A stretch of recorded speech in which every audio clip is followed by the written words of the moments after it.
प्यारे बच्चों, तुम में से बहुत से लोगों को पता भी नहीं है और पाकिस्तान एक दफ़ा फिर से यूएसए से हार चुका है। पाकिस्तान की ए टीम, जो कि हमारे यंगस्टर्स हैं, जिनके लिए हम लड़ते रहते हैं कि इनको ज़रूर टीम में होना चाहिए, पुरानों से जान छुड़ाओ, अब इनको डालो। इनमें से बहुत से ऐसे लोग हैं, मैं नाम भी अभी आपको बता दूंगा, जिनके बारे में हम बहुत लड़ रहे हैं।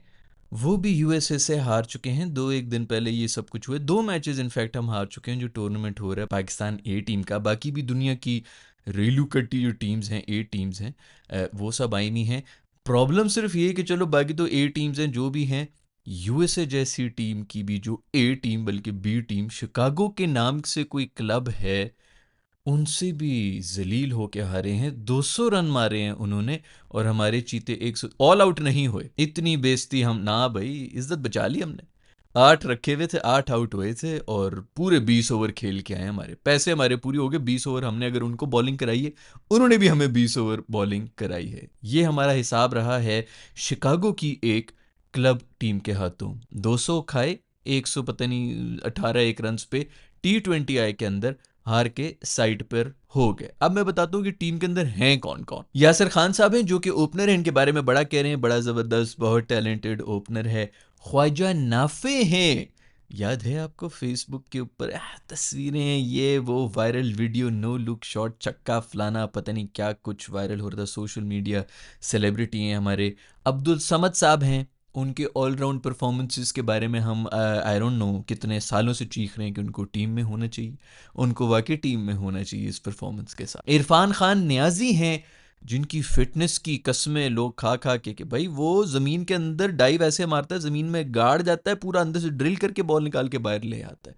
इतनी फिटनेस से उनकी, सबसे दुनिया का बेस्ट ऑलराउंडर है, वो भी हैं इस टीम में। वसीम जूनियर भी हैं, जिनके बारे में हम चीख रहे हैं कि शाहीन को बाहर करो, वसीम को अंदर करो। सबसे दुनिया का बेस्ट डेथ बॉलर है, तकरीबन 60 रन्स खाए हैं हमारे दुनिया के सबसे बेस्ट डेथ बॉलर ने रेलू कट्टे क्लब टीम से। 60 रन्स 4 ओवर के अंदर, 15 रन्स पर ओवर के हिसाब से कोट खाई है हमारे नेक्स्ट पेस सेंसेशन ने। याद रहे कि ये आए थे टीम में और फिर शायद इन्हीं सब चीज़ों की वजह से ये बाहर भी गए थे।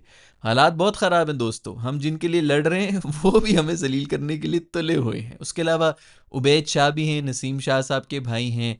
उन्होंने भी गालिबन कोई 50 एक रन 50 उन्होंने भी की है, विकेट कोई नहीं ली है। बेहतरीन, मतलब ये मैंने आपको तकरीबन कोई 5 से 6 ऐसे बंदे इनके बारे में हम लड़ रहे होते हैं। ये नेशनल टीम में भी घुसे में इधर उधर, आपके जो हैं सुपरस्टार्स हैं, उनके नाम ले लिए हैं जो कि इस टीम के अंदर हैं। और हमें यूएसए की क्लब टीम से जलील होके हार रहे हैं। या तो बंदा कहना चलो कोई नेल बाइटर, जो हम यूएसए से हारे थे, कम से कम सुपर ओवर तक तो बात चली गई थी, कुछ हो गया था कि चलो उन्होंने फुल जोर लगाया हुआ था। इधर तो वन साइडेड हारना शुरू हो गए हम। 28 पर 4 आउट हो चुके थे हमारे। 207 हमने रन्स बनाने थे और 28 पर 4।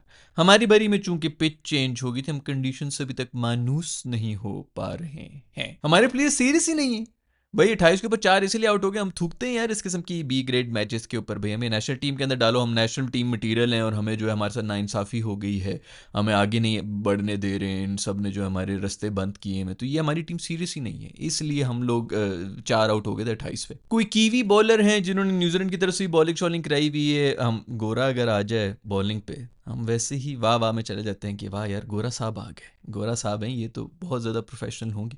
उनको हमने गालिबन मैगरा बनाया हुआ था इस पिच के ऊपर, उनको भी हमने 2-3 विकेटें दे दी हैं। पाकिस्तानी भी कुछ प्लेयर्स हैं, हमाद आज़म अगर आपको याद हो, उनके लिए भी हम लड़ते रहे हैं कि बड़ा बेहतरीन किस्म का ऑलराउंडर है। अंडर 19 में भी उसे हमें जिताया। टीम में जब हम बिल्कुल तड़प रहे होते थे कि कोई ऑलराउंडर नहीं था हमारे पास, ना ही हमारे पास कोई मिडल ऑर्डर में कोई अच्छा बैटर था, हमाद आज़म के लिए हम चीख रहे होते थे। वो भी पाकिस्तान छोड़ के यूएसए चले गए, उनकी तरफ से खेल रहे हैं। दूसरी तरफ इसी टीम के अंदर और कौन था भला, शर्जील खान भी उसी के अंदर थे, उनको भी वहाँ पर इसी टीम के अंदर रखा हुआ था। उन्होंने खैर बैटिंग में तो कुछ किया, उन्होंने कहा कि यार मेरी टीम है, मैं इनको नहीं कुछ कहूँगा, वरना उनको भी करना चाहिए था, तसल्ली से करना चाहिए था, हमें तवे पे रख के सेकना चाहिए था। शर्जील खान, शिकागो किंग्समैन ये क्लब है यूएसए का, जहाँ पर गालिबन मोस्ट प्रॉब्ली पार्ट टाइमर्स जो पार्ट टाइम जॉब कर भी रहे होते हैं, सिक्योरिटी की जॉब कर ली, किसी कैशियर हो गया, मैं भी ये करता रहा हूँ, मैं सभी नौकरियाँ मैंने की, कोई ऐसी बात नहीं कि छोटी बड़ी नौकरी। लेकिन पॉइंट ये है कि ये वो लोग हैं जो पार्ट टाइम जॉब्स वगैरह कर रहे होते हैं, और हमारे वो लोग हैं जिन्होंने बचपन से सिर्फ ना पढ़ाई की, कुछ भी नहीं किया, सिर्फ इसलिए कि हम सिर्फ क्रिकेट खेलते रहें, ज़ाया किया यार, तुम इससे बेहतर था कि कोई एफएससी शेफएससी करके कोई डिग्री ले लेते, कुछ कुछ तो हाथ में आ जाता, क्योंकि ये अगर आप पूरी उम्र एक ही काम करते रहें फिर भी आप इस लेवल की एवरेज क्रिकेट खेल रहे हो, तो मुझे तो समझ नहीं आ रहा, कोई माइंडसेट का ही प्रॉब्लम है हमारी, जो है ना नस्ल की दर नस्ल, कुछ दिमागी तौर पे हम पागल हो गए। मेरे ख्याल में खान साहब ने कहा था कि ये बचपने में जो है वो इनका वो कोई खुराक की कमी की वजह से दिमाग पूरी तरह से जो है वो मेरे ख्याल में डेवलप नहीं हो सका है इस कौम का। वो अब वाकई साबित होता जा रहा है कि वाकई इस कौम में जो है इस किस्म के कोई मसले हैं, जिस किस्म का हम कंटेंट कंज्यूम करते हैं, जिस किस्म के हमने सेलिब्रिटीज़ बनाए हुए हैं, जिस किस्म का हम हर डिपार्टमेंट में परफॉर्मेंस दे रहे होते हैं। पूरी उम्र अगर आप एक ही क्रिकेट खेलते रहें और उसके अंदर भी आप एवरेज ही रहें दुनिया के मुकाबले में, तो इसका मतलब है कि आप दिमागी तौर के ऊपर जो है कुछ तो पीछे है भाई। खैर, शिकागो की इस टीम के अंदर 2 से 4 मेरे ख्याल में कोई आईपीएल के प्लेयर्स भी हैं। ये इंडियन प्लेयर्स जो हैं वहाँ पर वो आईपीएल शाईपीएल भी खेलते रहे हैं, वहाँ पे भी उनकी कोई जगह नहीं है। देखो, इंडिया के अंदर तो बहुत ज़्यादा कंपटीशन है। मैं अभी यही किसी से बात कर रहा था कि श्रेयस अय्यर को जो है उन्होंने स्क्वाड के अंदर नहीं रखा है। मैं कहता हूँ इस पूरे आईपीएल के अंदर अगर कोई बाप परफॉर्मेंस किसी ने दी है तो वो अय्यर ने दी है। उसके अलावा वो बिका भी कोई 25 करोड़ में था, मतलब डिमांड में भी था। इससे पिछला जो आईपीएल था उसके अंदर भी किसी ने अगर कोई बाप परफॉर्मेंस दी थी, वो भी अय्यर था। उसकी स्क्वाड में जगह नहीं बन रही। खैर, ऐसा तो नहीं कि ये कंपटीशन की वजह से रह के गया है, ये गंभीर साहब की आपस की कोई गंभीरता है जो उनकी निकल के आ रही है, क्योंकि यही थे इनके मेरे ख्याल में कोच भी थे गुजरात टाइटंस में या जिधर भी होता था, मैं भूल गया उस टीम के अंदर जहाँ पर ये लोग बड़ी अच्छी परफॉर्मेंस थी, फिर भी इसने रख दिया था कि ये बिकने के लिए नहीं, बल्कि कोलकाता नाइट राइडर्स में था आई गेस, बिकने के लिए इन्होंने रख दिया था कि जी नीलाम कर दो इसको। वो फिर वहाँ से भी इसको बेचा, उसके बाद वो दूसरी टीम में भी जब आया तो वहाँ पर भी उसने कमाल परफॉर्मेंस दी थी पिछले सीजन के अंदर भी। अभी उसकी नेशनल टीम में कोई जगह नहीं बन रही है, मेरी समझ से तो बाहर है। हाँ, आई नो कि पूरी पीआर और पूरी जो मैनेजमेंट है वो उसको ब्रांड करने में लगी हुई, गिल्ली को, सचिन भाई का भी उनके ऊपर हाथ है, कोहली भाई का भी उनके ऊपर हाथ था, तो वो टीम तो लगी हुई उसको पुश करने में। लेकिन अय्यर की जगह ना होना, अब अय्यर जैसा प्लेयर, अब उसको अगर लगे कि 1-2 साल मजीद उसका ज़ाया हो जाता है और इस तरह उसको नई टीम में रख रहे होते हैं और इसी किसी रीज़न की वजह से नहीं रख रहे होते, अब टीम तो आपकी जीत जाएगी। इंडिया की तो जितनी बड़ी टीम है, जितने बड़े बड़े प्लेयर्स हैं, उसके अंदर तो आपको ज़्यादा फील भी नहीं होगा क्योंकि परफॉर्मेंस तो आ रही होती है। लेकिन अय्यर के लेवल का प्लेयर स्क्वाड में भी नहीं है, ये ज़रा मतलब अलार्मिंग चीज़ है। ज़रूर कोई पर्सनल रीज़न नहीं हो सकता, वरना उसका भी शायद कोई ऐसा ही रीज़न है जिस तरह हमारे बनाए में है कमरान गुलाम के कि भाई उसकी 2 उंगलियां नहीं है तो वो फील्डिंग नहीं कर सकता। इस किस्म का कोई रीज़न, या वो उसकी टांगों में शायद 4 एक उंगलियों के हाथ तो हमें नज़र आ जाते हैं, टांगों की शायद जो है वो 4 4 उंगलियां कटी हुई हैं, तो एक अंगूठे के ऊपर ही वो भागते हैं, इसलिए थोड़े स्लो चल रहे होते हैं, इस किस्म का रीज़न होगा।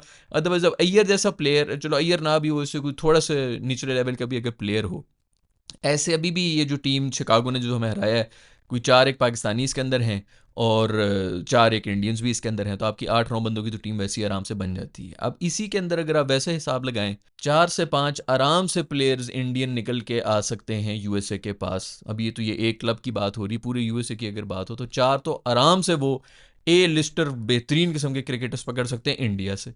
2 से 3 वो पाकिस्तान से भी उठा सकते हैं, 2 एक वो इंग्लैंड से या न्यूजीलैंड से, साउथ अफ्रीका, इन सब से अगर 3 भी उठा लें, ऑस्ट्रेलिया से भी जो उनके लिस्ट है कि कोई बड़े बेहतरीन प्लेयर्स हैं, इनको मौका नहीं मिल रहा, खैर उधर तो मौके मिल ही जाते हैं। बट फ़र्ज़ करो कि ये इन कंट्री से मुरक्कब करके श्रीलंका है, बांग्लादेश है, इधर से एक एक भी अगर उठा लें, आपकी पूरी 11 की टीम बन जाती है। यूएसए अगर चाहे थोड़ा सा पैसा खर्च करना है, मतलब थोड़ा सा उनको अच्छी तनख्वाह और उस किस्म की फेवर देनी है, सिर्फ एक वो कोई अप्रूवल की बात है, तो वो इस वक्त यूएसए पाकिस्तान से तो बहुत बेहतरीन टीम बना सकता है, इसमें तो कोई शक ही नहीं है। बाकी जो टाकरे की टीम है उन सबको मुकाबला, क्योंकि क्रिकेट में वैसे भी स्टैंडर्ड कोई नहीं है, हमें लग रहा होता है हम ये रेलू कट्टा देख रहे होते हैं, अदरवाइज कोई स्टैंडर्ड इतना खास नहीं है। कोई भी नई टीम इस वक्त अमीर मुल्क आके हमारी जो सबसे बेस्ट टीम है ना उनको टाकरा दे सकते हैं 1 से 1.5 साल के अंदर इन्हीं के प्लेयर्स उठा के। तो अभी भी अगर वो चाहे 3 4 अगर इंडिया से पकड़ ले, 2 एक पाकिस्तान से पकड़ने प्लेयर्स जिनको मौका नहीं मिल रहा, और स्पेशली ये वो लोग होते हैं जो वाकई बड़े टैलेंटेड होते हैं, उनको मौका मिलता है, वो खुशी से जाएंगे थूक फेंक के। साउथ अफ्रीका से वैसे ही बहुत लोग जो हैं उनका भी कोटा चल रहा होता है, 2 3 तो उनको उधर उधर से आराम से मिल जाएंगे। उनके पता नहीं कुछ न होता है कि इतने जी काले होने चाहिए, इतने गोरे होने चाहिए, इतने पीले होने चाहिए, इस किस्म की भी उनको बकवासियत चल रही है, कोटा सिस्टम चलता है उनकी टीम के अंदर। आराम से यूएसए एक टीम खड़ी कर सकता है। खैर, मैं ये नहीं कह रहा कि उनकी टीम बड़ी सॉलिड है, मैं तो इस चीज़ के ऊपर रो रहा हूँ कि हमारी जो यंगस्टर्स हैं जिनके लिए हम लड़ रहे हैं, वो क्या परफॉर्मेंसेस दे रहे हैं, वो शिकागो की टीम से हार गए। ये दूसरा लॉस है जो कि हमें हो चुका है। गालिबन इंटर देखो हाइप क्रिएट कर देते हैं हमारे जो भी प्लेयर्स हैं ना, वो जीत के नहीं, वो हार, क्योंकि जीतते तो आप फिर आखिरी मैच जीतते हैं ना, वो टूर्नामेंट जीत के वो हो गया, ऐसा टूर्नामेंट भी हो रहा था हमारे शुरू में ही, ऐसी गंदी तरह परफॉर्मेंस दे के हार जाते हैं, हाइप क्रिएट हो जाती, बात हो जाना शुरू हो जाती है, वो भी ये क्या हो रहा है, अच्छा वो भी हो रहा है, वो भी टीवी के ऊपर लोग जो है वो देखना शुरू कर देंगे। ये होती है मार्केटिंग जीनियस, नॉर्मल बंदे को समझ ही नहीं आ सकती जिस लेवल के ऊपर हमारे प्लेयर जो हैं वो खेल रहे हैं हमारे जज्बात के साथ। खैर भाई, मिलिंद कुमार और ढिलन भाई थे, वो आए, उन्होंने आके मोस्ट ऑफली दोनों जो हैं उन्होंने आईपीएल की किसी टीम्स के साथ खेला हुआ है, और इन्होंने आके जो पेला है तसल्ली से मारा है, 35-35 बॉलों के ऊपर 70-80 रन, इस किस्म की 2 इनिंग्स खेल के वो गए हैं और स्कोर को 200 तक लेके चले गए। इंडियंस मेरा ख्याल में बस उनकी लाइफ का एक ही मकसद है,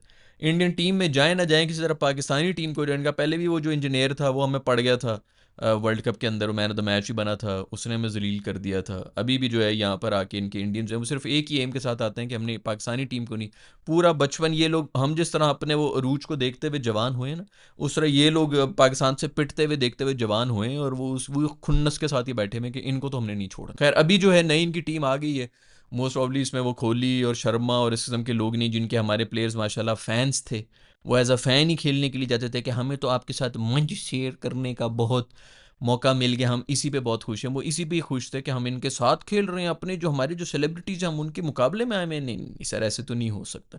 छक्का कोई मार सकता था तो वो कोहली ही मार सकता था। रूफी साहब का करियर तब से बर्बाद है। अभी भी आप 18 उठा के देख लें, अभी तो कोहली रिटायर हो गया है, चलो अब उसके बारे में कोई बात करो तो समझ भी आती है। वो हाजिर सर्विस था, वो उस वक्त गेमें खेल रहा था जब हमारे हाजिर सर्विस प्लेयर्स जो हैं वो आके कह रहे थे कि कोहली बहुत बड़ा प्लेयर है, उसने छक्का मार लिया, ठीक है, मैं उसके ऊपर सेटिस्फाइड हूँ।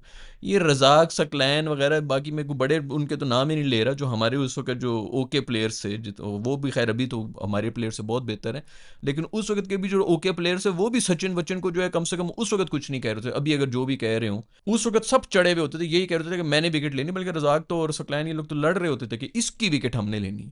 हमारे अब देखो जी कि हम कोहली से छक्का खा के कह रहे होते हैं कि वाह जी वाह, अगर कोई मार सकता था तो कोहली मार सकता। मैं माइंड नहीं किया, कोहली ने हमारे मैंने माइंड नहीं किया। ये हमारा माइंडसेट है, बकरी माइंडसेट, नौकरी माइंडसेट, क्योंकि हैं ही सब नौकर। खैर भाई, ये स्टोरीज अगर आप लोग देख रहे हैं, पहला किससे हारे थे मुझे उसका भी बता दो नीचे कमेंट्स के अंदर, आगे क्या हो रहे हैं, कितने मैचेस हैं, गालिबन को थोड़ा लंबा शंबा ही हो गए टूर्नामेंट। अगर आप लोग देख रहे हैं, नहीं देख रहे हैं, तो उसके बारे में मुझे बता दें कि हमने देखना है कि नहीं देखना है। यहाँ पे जो हमारा मुंह काला हो रहा है, ये शाहीन जो हमारे कर रहे हैं, शाहीन जो है वो लगता है एक पर के साथ उड़ रहे हैं। दूसरी तरफ ये जो श्रेयस अय्यर की जगह नहीं है, पंट वंट भी नहीं है मोस्ट प्रॉब्ली, लेकिन चलो पंट वंट की बाकी T20 आई की कोई फॉर्म शॉर्म नहीं है, वो टेस्ट में जो इनिंग्स खेल रहा है वही वाली इनिंग्स है, लेकिन श्रेयस अय्यर नहीं है टीम के अंदर। मुझे तो ये पर्सनल खुन्नस ही लग रही है। आप लोगों का इस सब के बारे में क्या ख्याल है, नीचे कमेंट्स में लिख के मुझे बता दो। I will see you in the next video, bye.